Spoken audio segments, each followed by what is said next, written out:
Banjarmasin 90,1 FM 100% musik Indonesia. Ya listeners, kali ini kita di Banua hari ini, tapi spesial listenersnya bersama ISPI Banjarmasin. Dan kali ini kita ngebahas tentang salah satu kesehatan mental ya, dengan narasumber kita Dr. Apoteker Alexander MSc. Selamat pagi Bapak. Iya, selamat pagi Mas. Gimana kabarnya hari ini? Alhamdulillah baik. Alhamdulillah. Jadi buat listeners, kali ini kita ngebahas tentang skizofrenia. Jadi mungkin listeners ya, Anda sudah tahu sekilas tentang skizofrenia, tapi kita akan ngebahas lebih dalam. Mungkin Bapak nih yang akan menjelaskan lebih dalam apa sih yang dimaksud dengan skizofrenia ini, Pak? Iya, baik. Sebelum itu mungkin saya sedikit perkenalan dulu mungkin ya. Siap, Mas, silakan. Siapa ini Mas? Adi. Mas Adi ya. Mungkin sedikit aja. Jadi saya sendiri adalah apoteker di Rumah Sakit Jiwa Sambang Lihum. Oke. Jadi memang alhamdulillah diberi amanah untuk berjibaku di ranah tentang kesehatan jiwa di sana. Okay. Nah, baik, menjawab tentang schizophrenia. Schizophrenia sendiri sebetulnya gangguan jiwa yang sudah levelnya berat ya Mas Adi. Oh, oke. Jadi ada yang namanya bipolar, depresi, kemudian ada yang namanya kecemasan. Nah, itu sebetulnya masih apa ya? Belum, kalau schizophrenia itu sudah masuk yang levelnya udah berat. Oh, gitu. Golongan berat berarti Pak iya, ya? Sudah berat. Nah, itu memang dia pasiennya mengalami kesulitan yang membedakan antara mana yang asli, mana yang enggak, karena memang kebanyakan mengalami gejala psikotik seperti delusi, kemudian seperti halusinasi, kemudian ada juga penurunan kognitif. Nah, itu yang memang dialami pasien-pasien skizofrenia gitu. Nah, memang untuk masyarakat awam mungkin belum begitu familiar dengan istilah ini ya. Istilahnya iya, benar, mungkin Pak. Orang yang kan orang gila, padahal itu stigmanya harus sudah mulai kita hapus ya. Itu pun juga kita ganti dengan orang dengan gangguan jiwa atau ODGJ. Iya. Tapi itu pun juga ODGJ pun juga macam-macam kan. Di antaranya yang paling berat itu adalah schizophrenia itu tadi. Oke. Oh, ternyata ini yang paling berat ya. Iya. Nah, kalau untuk angka kejadian ini sebetulnya sama saja laki-laki perempuan ini untuk kejadian mengalami schizophrenia ini. Nggak pandang gender berarti Pak ya? Iya, cuman memang kalau untuk laki-laki ini onset kejadiannya itu memang lebih awal. Dia 15 sampai 24 itu sudah banyak yang sudah mengalami ini. Kenapa? Karena memang bebannya juga lebih dibanding perempuan ya, karena dia juga harus, katakanlah mungkin sudah berkeluarga, sudah menikah, dia harus ada tanggung jawab terhadap keluarga, terhadap anak dan sebagainya. Nah, itu akhirnya menjadi faktor pemicu tersendiri gitu. Oh, stres awalnya Pak ya.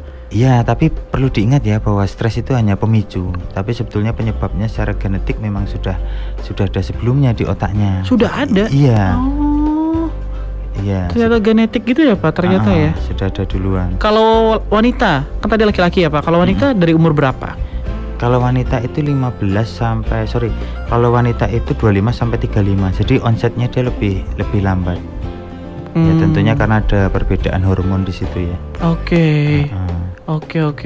Wah, ternyata ya listeners ya, laki-laki lebih awal kalau tentang penyakit ini listeners ya. Karena terkait itu tadi Mas ya, terkait dengan mungkin bebannya secara psikis tadi ya. Oke, bahkan itu ya Pak, kalau dilihat dari gendernya, laki-laki atau wanita bisa aja terserang tanpa pandang gender ya. Sebetulnya sama aja.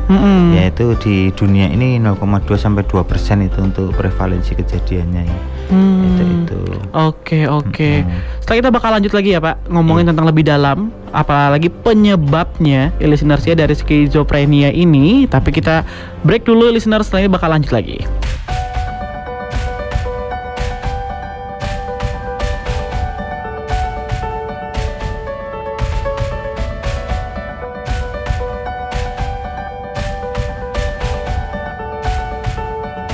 Radio Banjarmasin 90,1 FM 100% musik Indonesia bersama Stikes ISPI Banjarmasin. Dan kali ini narasumber kita Dr. Apoteker Alexander MSc dari RSSD Sambang Lihum dan juga Stikes ISPI Banjarmasin. Listeners ya, tadi kita ngomongin tentang skizofrenia dari pengertiannya, dan kali ini kita mau tentang penyebabnya. Oke, baik Mas Adi. Wah, sepertinya ini pertanyaannya jos banget Mas Adi. Jos Jadi ya, kalau Pak. penyebab sendirinya itu memang peneliti sepakat itu memang dari faktor genetik ya, genetik itu sendiri. Nah, kemudian ada faktor psikis, kemudian sosial.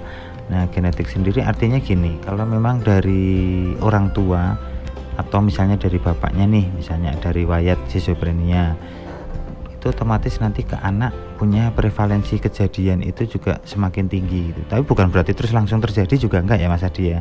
Jadi prevalensinya untuk terjadi itu menjadi lebih tinggi. Misalnya kena paparan tadi, kena stres, kena kondisi lingkungan, beban mental, tekanan dan sebagainya, itu akan lebih cepat kena. Apalagi orang tuanya, artinya ayah dan ibu punya riwayat schizophrenia, nah itu akan menjadi lebih tinggi.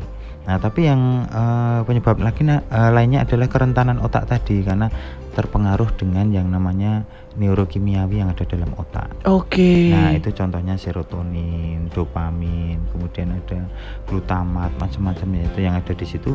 Kalau sudah tidak seimbang, otomatis akan menjadikan muncul gejala-gejala psikotik atau gejala-gejala seperti yang ada di schizophrenia ini.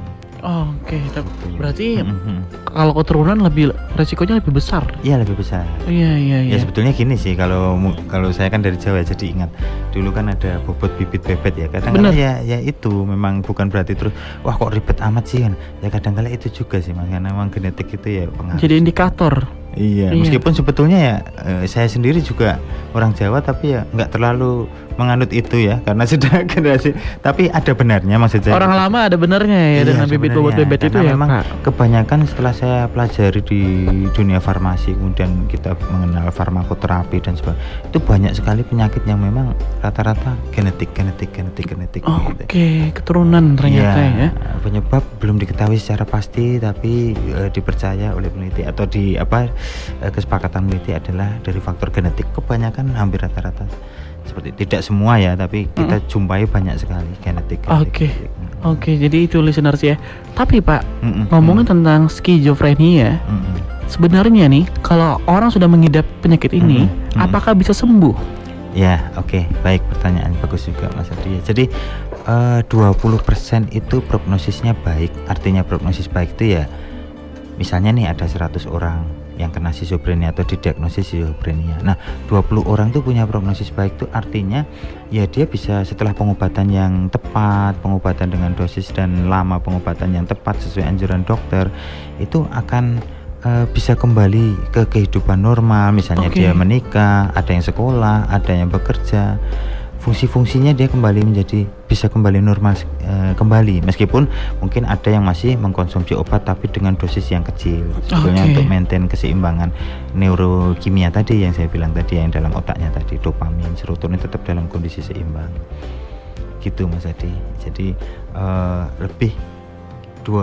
kurang lebih 20% itu tadi yang memang bisa menjadi prognosis baik atau bisa disembuhkan, karena kalau ini bukan penyakit ya, masuknya itu seperti gangguan atau disorder sebetulnya. Iya. Berarti bisa datang kapan aja ya Pak? Iya. Kumat gitu maksudnya? Iya, betul sekali. Jadi artinya gini, kalau memang ini kan pengobatannya jangka panjang juga, kronis. Jadi artinya kalau misalnya nih episode pertama nih dia kena nih, kemudian pengobatan nggak patuh, atau kadang-kala patuh tapi pemicunya itu melebihi dari kemampuan dia. Nah, itu bisa muncul episode berikutnya, atau bahasa Mas Adi tadi kumat tadi, itu pengobatan menjadi lebih lama lagi Mas Adi. Jadi kalau pertama tadi aja sudah 2 tahun, episode kedua itu bisa sampai 5 tahun. Nah, kemudian dia pengobatan lagi, terus muncul lagi, atau bahasa Mas Adi kumat lagi, itu bisa seumur hidup nanti atau multi episode. Oh gitu ya Pak. Iya, makanya ini kayak diabetes dan hipertensi, jadi termasuk dalam kronis, pengobatannya juga jangka panjang, bisa seumur hidup gitu Mas Adi. Tapi kalau Kalimantan Selatan nih Pak, mengidap skizofrenia ini apakah termasuk golongan yang tinggi? Pakai gimana ya Pak? Kalau skizofrenia ini di Kalimantan Selatan sebetulnya ya kurang lebih sama ya, cuman kalau saya amati pengobatannya aja ya, pengobatannya yang agak beda ya. Artinya mungkin kalau saya bandingkan dengan Jawa lah ya, itu mungkin dengan dosis-dosis yang kecil itu mungkin responnya sudah bisa kelihatan. Nah, kalau yang di sini kadang-kala dibutuhkan dosis-dosis yang lebih besar gitu dibandingin. Untuk pasiennya ya ternyata. Iya, untuk pasiennya itu lebih besar. Tapi kalau untuk angka kejadian ya tentunya sama ya, 0,2 sampai 2% itu juga sama juga. Cuman maksudku dalam pengobatannya itu pengaruh sekali ya. Oke, ternyata ada perbedaan dosis sedikit ya, Pak. Iya, untuk daerah kita itu, ya. Oke. Tadi sempat menyinggung tentang prognosis ya, Pak. Apa saja sih, Pak, yang mempengaruhi tentang prognosis yang pada skizofrenia ini, Pak? Oke, yang pengaruh prognosis baik lah ya. Jadi yang baik itu pertama perempuan. Nah ini perempuan ini mungkin saya jelaskan ya. Tadi mungkin Mas Adi sempat nyinggung di awal. Perempuan ini dia punya kelebihan punya hormon estrogen. Nah itu merupakan estrogen sendiri itu hormon yang meregulasi atau mengatur neurokimia tadi yang ada dalam otak, dopamin, serotonin tadi, yaitu diatur di situ ya. Kemudian di mitokondria, sistem stres, tentunya nanti juga ada kortisol juga berpengaruh di situ. Nah itu perempuan punya hormon estrogen ini, sehingga ini bahasa mudahnya untuk masyarakat ini menjadi benteng gitu. Oh ada bentengnya. Menjadi benteng, makanya prognosisnya juga menjadi lebih baik gitu. Nah kemudian onsetnya juga dengan gejala cepat. Artinya gimana? Artinya cepat tertangani, cepat segera memberitahu misalnya dengan pihak kesehatan atau yang berwenang, misalnya katakanlah di sini psikiater, atau dia bisa konsultasi dengan keluarga, kemudian keluarga segera tertangani, membawa ke tenaga kesehatan yang memang berkompeten di situ, otomatis cepat tertangani. Tapi kalau kelamaan nggak ditangani tadi yang Mas Adit sempat bilang, berawal jangan-jangan dari stres ringan saja, lama-lama kemudian bisa menjadi depresi atau bisa menjadi cemas apapun itu, kemudian itu nggak tertangani dengan baik, terus perjalanan penyakitnya bisa menjadi, atau gejalanya tadi itu bisa memperburuk prognosisnya, akhirnya bisa jadi schizophrenia tadi. Bener, kadang-kadang kan orang nggak sadar ya Pak gejalanya itu yang ada di dalam dirinya ya kan. Itu sih dan juga tanda-tanda mengidap skizofrenia. Setelah itu bakal lanjut lagi ya Pak ngebahas tentang gejala dan tandanya. Buat listener juga mungkin yang pengen tanya bisa di 0811 9933 901.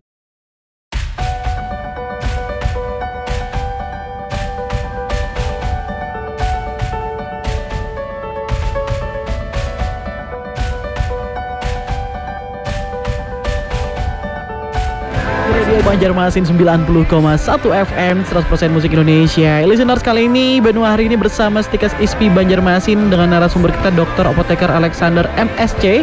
Tadi kita udah ngomongin banyak hal listeners ya tentang schizophrenia. Jadi listeners, kita ngebahas lagi tentang gejala dan tandanya lebih dalam lagi listeners ya. Gimana nih Pak untuk gejala dan tandanya? Oke, baik Mas Adi. Untuk gejala ya, kalau bahasa kita itu kita mengenal ada gejala positif dan gejala negatif ya. Meskipun sebetulnya beberapa literatur juga banyak yang terus ada yang namanya gejala afektif atau perasaan itu nanti yang terpengaruh, ada gejalanya yang sifatnya kognitif, artinya penurunan daya pikir dan sebagainya, konsentrasi. Nah kemudian juga ada agresivitas juga terpengaruh juga di situ. Nah tapi untuk lebih mudahnya saya simpulkan untuk masyarakat awam adalah gejala positif dan negatif itu Mas Adi. Nah gejala positifnya apa aja? Gejala positif itu paling mudah dikenali, munculnya halusinasi, munculnya delusi atau waham, kemudian juga ada agresivitas, ya kemudian ada tingkah lakunya yang tak terkontrol dan sebagainya, itu juga muncul, itu gejala positif, mudah dikenali. Namanya positif kan berarti lebih kecenderungan seperti itu, hal-hal yang tadi saya sebutkan. Tapi kalau gejala negatif itu seperti kayak down, kehilangan motivasi, ya kan, kemudian adanya menjauhkan diri dari sosial, menarik diri lah gitu, ngurung diri Pak ya, ngurung diri, kemampuan berpikir juga berkurang, kognitifnya turun dan sebagainya, perasaan juga moodnya itu menjadi kayak kurang bersemangat, kurang bergairah dan sebagainya, itu gejala negatif. Nah seperti itu. Nah mungkin nanti masyarakat awam ya halusinasi, delusi mungkin ya masih ini ya, mungkin nanti bisa saya jelaskan lah, nanti tergantung kalau Mas Adi nanyakan di situ ya, nanti kita bisa sambil mengalir aja ya Mas Adi ya. Siap. Ternyata banyak yang dihajarnya ya Pak. Kognitif. Iya, kognitif, perasaannya juga iya. Jadi gini, kalau kognitif tuh misalnya Mas Adi harusnya siaran nih, tahu-tahu Mas Adi tuh kehilangan, kayak ngeblank gitu aja, kehilangan fokus gitu ya. Kalau ngeblank dalam 1 kali 2 kali wajar mungkin, tapi kalau itu blank, kehilangan fokus, tahu-tahu ditanya Mbak Naila apa jawabannya, misalnya nih Mbak Nailanya gini, oh iya, Mas Adi tahu jawabnya, iya tahunya sudah tak makan, padahal nanyanya nyambung. Nanyanya siarannya tentang apa. Jadi dalam otak waktu itu memang lagi mikirnya tahu itu, terus keluarnya tahu, ya tahunya udah tak makan tadi. Bukan karena pendengaran ya, tapi memang kadang-kadang nggak nyambung, terus kadang-kadang nyambung tapi dia lambat dalam respon, nah, itu bisa, atau kadang-kadang kehilangan konsentrasi, fokus dan sebagainya, itu itu kognitif ya Mas ya. Dan emosinya juga naik turun ya? Kalau emosi juga gitu ya. Bukan naik turun ya, lebih cenderung kalau gejala negatif lebih turun, tapi kalau positif tadi iya. Jadi boleh dibilang naik turun, boleh dibilang iya, oke. Artinya ada gejala positif negatif saling bersilih berganti lah ya, saling mengisi gitu. Tadi sempat Bapak bilang ya kalau bergejolak ya di kepala ya, kayak ngelilin tahu, itu berhubungan dengan halusinasi, dengan delusi berarti Pak ya? Kalau di pikiran kemudian ada yang semacam membisiki, itu lebih tepatnya adalah dia di halusinasi pendengaran. Kalau ada yang bisiki loh ya. Terus kalau ada yang melihat, kok dia serasa kayak melihat seseorang ditungguin terus, nah itu berarti ke halusinasi visual. Tadi kalau ngomong tentang halusinasi dan delusi, ini perbedaannya di mana ya Pak? Ya, oke. Jadi gini, kalau untuk halusinasi itu sifatnya adalah di persepsi.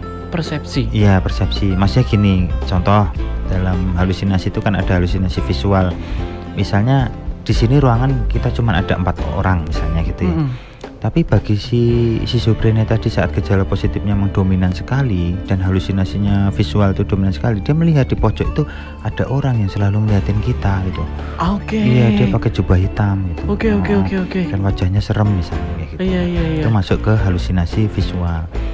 Nah, kalau untuk yang pendengaran, dia merasa kayak dibisikin, ayo kamu mendingan ini rumah itu loh, orang tuamu dibakar aja gitu. Itu kan ada yang kejadian nyata kan. Iya benar Pak, ada. Terus kayak gitu. Itu yang orang lewat itu loh, kamu tusuk aja gitu. Ada kejadian tuh di Alalak pernah, di Klayan pernah juga kayak gitu. Waduh, serem banget ya. Tapi orangnya nggak lari, habis nusuk ya kayak santai jalan kaki aja. Iya, berarti kan emang ada gangguan ya. Kalau dia nggak lari ya, bukan ada masalah gimana ya. Terus untuk yang delusi tadi ya, jadi sebelum lari ke delusi saya selesaikan dulu ya. Untuk halusinasi tadi ada visual terkait dengan panca indera pokoknya Mas Adi ya. Kemudian ada auditori, kemudian juga ada halusinasi yang sifatnya kepenciuman, seperti dia kayak aku kalau di kebun itu pokoknya saya baunya itu kayak bau busuk terus. Ada kayak bau bangkai dan sebagainya. Tapi kalau memang ada bangkainya ya wajar ya. Tapi normal. Ternyata kok di kamar dia dan orang lain nggak ada mencium, cuman dia aja dan selalu diikuti oleh bau itu. Nah itu bisa jadi itu masuk yang halusinasi tadi yang penciuman. Kemudian ada yang taktil, halusinasi taktil itu seperti kayak wah kok ada ulat-ulat merambat ya di sini. Ini saya pernah juga temuin. Oh ya, berarti kayak ada yang ngeraba gitu ya jatuhnya jadi ya? Kayak ulat-ulat merembet di kulit-kulitnya gitu. Nah ini karena dia waktu itu penggunaan narkoba ya, penggunaan nafsa. Obat terlarang ya berarti itu ya? Terus dampaknya ke ketidakseimbangan tadi neurotransmitter atau neurokimiawi dalam otak. Dampaknya akhirnya terus mengarah ke gangguan kejiwaan tadi. Oke. Itu halusinasi ya. Kita masuk ke delusinya. Nah kalau delusi atau waham itu gangguannya adalah gangguan isi pikir, atau dia punya gini mudahnya, dia punya keyakinan yang susah untuk digoyahkan, tapi keyakinan itu tidak dilandasi dengan latar belakang, dengan fakta yang ada. Contoh misalnya nih, Mas Adi punya teman terus dia ngaku, Di, aku itu wakil dari PBB loh. Dikirim ke Banjar. Aku disuruh mengembangkan di sini organisasi yang namanya Banjar Empire misalnya. Misalnya kayak gitu kan. Nah ini surat tugasnya sudah lengkap, stempelnya ada, dan kebetulan waktu ditunjukin ke Mas Adi itu juga ada. Ada buktinya ya Pak. Lengkap. Makin percaya dong orang. Iya. Makanya kalau dia punya waham, nah itu maksudnya waham kebesaran ya. Punya waham kayak gitu didukung dengan IQ yang tinggi, kebanyakan memang akhirnya terus percaya karena banyak pengikutnya, didukung dengan IQ-nya juga. IQ-nya juga bagus. Imajinasinya udah bagus. Dia punya keyakinan yang memang susah digoyahkan. Dan kalau orang jelaskan seolah-olah kayak logis. Iya, dapat meyakinkan. Meyakinkan. Itu waham ya. Jadi keyakinan menetap yang memang susah digoyahkan tadi. Tapi tidak didukung dengan latar belakang apapun ya, latar belakang pendidikan, latar belakang fakta kejadiannya. Itu enggak pas. dengan realitanya juga nggak pas. Oke. Oh gitu ya Pak. Itu yang delusi atau Oke. Sebelum ke iklan nih Pak, saya mau tanya terakhir nih ya. Kan ada juga ya pengidap skizofrenia ini yang di jalan ya tepatnya ya Pak. Yang bahkan bisa maaf ya Pak telanjang. Bahkan makan dari sampah gitu loh Pak. Itu kenapa ya Pak? Disebut apakah mereka ini gitu? Iya, tentunya kalau yang punya ranah untuk diagnosa adalah tentunya dokter ya. Benar. Nah, sebelum diadakan pemeriksaan atau dokter melakukan suatu pemeriksaan terhadap pasien, tentunya belum bisa didiagnosis. Apalagi saya apoteker. Tapi yang jelas yang perlu saya sampaikan Mas Adi, ada kategori-kategori atau tipe-tipenya ya. Ada yang dinamakan skizofrenia yang sifatnya paranoid, itu dominan dia ketakutan tadi saya bilang. Ada kategorinya ya Pak? Atau tipenya itu skizofrenia paranoid. Kemudian ada yang disebut skizofrenia katatonik, jadi badannya itu kayak kaku-kaku gitu, kayak dia kalau misalnya badannya tegap gini ya, terus kemudian tangannya kamu digerakkan untuk posisi hormat ya hormat terus kayak gitu.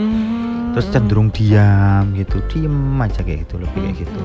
Nah itu kedua ya. Kemudian ada disebut juga dengan hebefrenik juga. Hebefrenik itu yang tadi sifatnya dia sudah otaknya itu prosesnya sudah tak terorganisasi lagi. Artinya seperti yang sering kita temui di jalan-jalan tuh bisa kategorinya bisa masuk seperti itu. Bisa mengancam keselamatan orang lain tuh yang skizofrenia hebefrenik ini ya? Kalau mengancam keselamatan hampir skizofrenia bisa mengancam Mas. Tapi yang jelas yang pembedanya adalah dia betul-betul sudah terkonektivitas atau organisasi atau di otak ini sudah betul-betul kacau. Sistemnya gitu. Udah. Nah ya kacau. Artinya memang dia rasa tanggung jawab nggak punya. Terus kemudian kayak senyum-senyum sendiri, menyeringnya sendiri. Kemudian juga tanggung jawab tadi, misalnya tadi kejadian ya, misalnya dia nusuk atau pas dia di jalan raya ada orang lewat tahu-tahu terus dipukul. Iya. Ada pernah kejadian seperti itu. Nah itu juga dia pokoknya nggak ada tanggung jawab seperti kanak-kanak gitu. Oke. Kadang telanjang, terus pokoknya makan dari sampah, nggak bisa seperti itu. Oke, jadi ada beberapa kategori ya Pak. Ada juga yang namanya residual Mas. Residual? Residual itu kan sisa. Artinya apa? Yang Mas Adi bilang halusinasi, delusi bisa jadi udah berkurang, tapi dia hanya sisa murungnya, kemudian nggak punya motivasi, hanya diem, hanya tidur, bisa masuk ke residual tadi. Tapi dia udah nggak ngamuk-ngamuk lagi, udah nggak ngelihat yang aneh-aneh lagi, nggak dengar yang aneh-aneh lagi. Tinggal motivasinya nih ya Pak. Ya kayak jadi kayak drop gitu modelnya, kayak cuman robot gitu modelnya. Oke. Setelah kita bakal lanjut lagi Pak tentang pengobatannya sebagai segmen terakhir kita ya. Tapi setelah ini. Oke Mas Adi.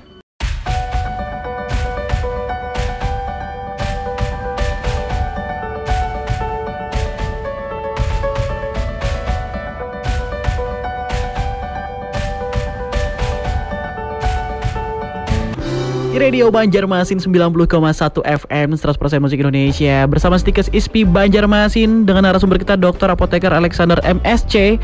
Ini sebagai penutup ya Pak untuk hari ini. Oh iya Mas Adi. Pengobatan Pak dari skizofrenia ini bagaimana? Ya, kalau untuk pengobatan itu sendiri ada yang farmakologi sifatnya, yaitu dengan obat-obatan. Ada yang non farmakologis Mas Adi. Contoh kalau non farmakologis itu bisa dengan misalnya dengan psikoedukasi, kemudian ada CBT ya, tentunya rekan-rekan di psikolog itu lebih banyak di situ, atau psikiater lebih banyak nangan di situ. Kemudian ada yang namanya ECT atau terapi yang menggunakan kejutan listrik ya, artinya dengan menggunakan terapi listrik ya, tapi tentunya bukan terus kayak disetrum di film-film horor itu ya. Ada prosedurnya ya Pak. Ada prosedur medisnya tentunya. Makanya tapi kita ada alatnya, tapi kita nggak terapkan itu. Kenapa? Karena listriknya nggak stabil di sana. Makanya belum bisa diterapkan. Tapi belum bisa diterapkan. Terus kalau untuk farmakologis kita mengenal ada dua golongan, yaitu antipsikosis yang sifatnya tipikal dan atipikal Mas Adi. Jadi mungkin barangkali ada pendengar yang mahasiswa atau mungkin masih dalam masa pengobatan, ini bisa juga bermanfaat lah informasinya. Nah, kalau untuk tipikal itu generasi-generasi yang boleh dibilang yang jadul, yang dulu Mas Adi. Jadi kayak CPZ, chlorpromazin ya, CPZ itu, kemudian ada haloperidol atau HLP itu, trifloprasin, ya flufenazin, itu generasi yang lama. Nah, sekarang muncul generasi yang sifatnya generasi kedua yang lebih minim efek samping dari ekstrapiramidal. Ekstrapiramidal itu adalah efek samping dari yang generasi pertama tadi. Oke, efek sampingnya ya Pak? EPS istilahnya kita singkat. Nah, generasi kedua itu sudah diminimalisir, meskipun tetap ada efek samping yang lain ya, metabolic syndrome ya, tetap ada, tapi EPS-nya itu lebih minim sehingga dianggap lebih safety. Yaitu contohnya kayak aripiprazol, kemudian ada risperidon, kemudian ada clozapine, olanzapine, quetiapine. Nah, itu adalah generasi pengobatan yang memang sifatnya farmakologis, ditujukan untuk pengobatan schizophrenia itu tadi Mas. Oke, berarti sekarang menggunakan generasi kedua. Nah, kalau bagus pertanyaan Mas, apakah di rumah sakit menggunakan generasi kedua? Terkadang campuran Mas Adi. Oke. Jadi kalau memang generasi kedua memang secara algoritmanya harus gitu ya, guideline-nya. Tapi ternyata di tahap 1 yang harusnya generasi yang terbaru tadi nggak mempan si pasien tadi. Yang seperti saya bilang tadi Iya. Makanya nanti di tahap-tahap berikutnya, misalnya tahap 2 pakai generasi yang terbaru lagi tapi yang lain. Tetap nggak mempan lagi. Baru tahap 3 biasanya dikombinasi, atau tahap 3 itu pakai clozapine ya, clozapine nggak mempan baru nanti dikombinasi dengan generasi yang lama tadi kayak haloperidol dan sebagainya. Oke, ternyata ada bertahapnya dulu ya Pak, melihat reaksi dari pasien ini ya. Benar. Biasanya kasihnya cuma satu aja. Nanti kalau sudah Mas Adi misalnya nih ada kesempatan ke sana, kadang obat jiwanya kok banyak. Ya berarti dia udah tahapnya mungkin udah 1 sudah nggak mempan lagi. Iya, udah berapa kali tahapan responnya itu, ya? Kurang. Udah berapa kali tahapan. Oke. Terus kalau terapi non farmakologi? Farmakologi ya.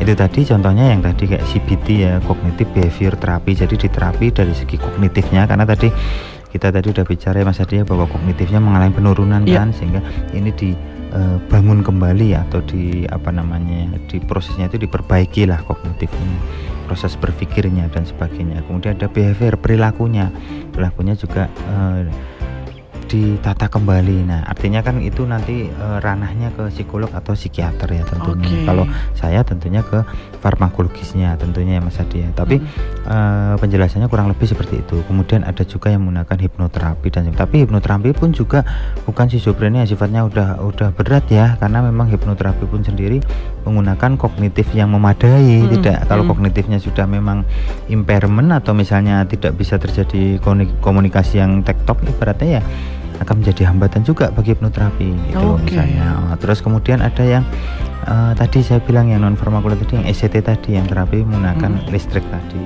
Ada psikoedukasi. Nah, itu macam-macam. Ada family therapy, family support, macam-macam. Karena keluarga juga perannya penting Mas Adit untuk penyembuhan. Karena dogma di masyarakat sudah segitu seremnya. Benar. Dari rumah sakit sudah membaik sampai rumah dia nggak dapat perhatian, dianggap beban bagi keluarganya. Wah, itu tambah akhirnya terus bukannya tambah membaik di rumah, malah jadi pingin balik ke rumah sakit lagi. Kalau tadi kita sempat bahas kalau kumat kedua ketiga itu makin parah ternyata. Betul sekali. Jadi bantuan keluarga. Iya, penting sekali Mas Adi. Jadi kesempatan ini juga untuk sekalian sounding bahwa masyarakat yang ada di Banua tentunya ya, atau Banjarmasin ya mungkin sesuai jangkauan dari radio itu ya, tentunya tolonglah disupport dari keluarga yang itu tadi, karena memang tanpa ada support dari keluarga dia juga akan perjuangannya kan sendirian, akan susah untuk bisa recovery gitu. Karena dia bergejolak juga dalam dirinya. Iya, betul. Orang kan taunya dianggapnya normal terus. Kamu harusnya gini dong, gitu. Iya, langsung menjudge ya. Oke, itu dia membahas kita tentang skizofrenia bersama Bapak Alek ya. Iya. Terima kasih Bapak Alek sudah datang ke Radio Banjarmasin. Semoga sehat selalu dengan pekerjaannya juga. Terima kasih telah membantu para pasien ya yang telah berjuang untuk sehat kembali. Ngereset hidupnya kembali. Setelah kita bakal lanjut lagi listeners, dikirim salam, tetap dengerin di Radio Banjarmasin.